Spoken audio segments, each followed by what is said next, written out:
Upland often releases new cities within their metaverse. In this video, I'll give you all some tips and tricks to ensure you approach these releases with the best possible strategy. To start off, I recommend using the web version of Upland instead of the app.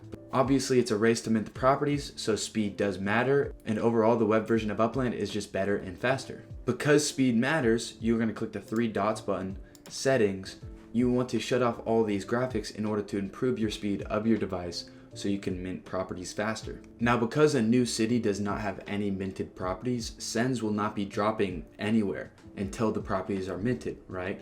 I recommend having the max number of sends, which is 11, before you enter the city, so when minting does start, you're able to send all over the city to the places you want without having to worry about running out of sends.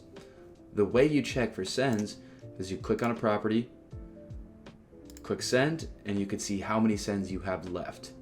Again, 11 is the max, so make sure you have like 9 to 11 before you enter the city so you don't have to be worried. Now, when you enter a new city that's about to be released, the only place you can actually send to is the terminals that got you to that city in the first place, right? Because all of these properties over here would not be minted, so you couldn't send to them. So you really want to look out for your Block Explorer placement. Let's say right here is the terminal, and there's a property over in this direction that I want to mint, but I know it's a competitive area.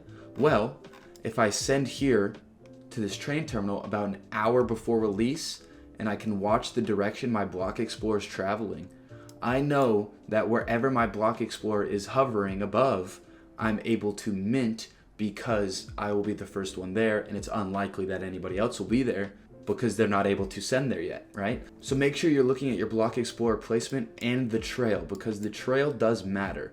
Right here, I'm able to mint properties all along this trail up till probably about here, right?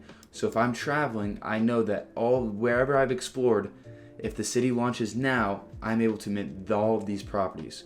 So Block Explorer placement is key if you have some properties that you are looking at. But again, it comes down to luck because you really can't control where your Block Explorer is wandering.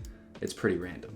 If you are a newer player and your account net worth is less than $100, you are able to mint FSA properties. If there's a really sought after area and you are under 100 net worth, well, look out for those FSA properties because all the people who are over 100 net worth won't be able to mint them, and so you'll have first crack at those properties, and they could be in some ideal locations. Just make sure you're looking out for your FSAs if you're under $100 net worth. One major thing in Upland is collections, and collections can be city specific based on historical and important areas in the city, right?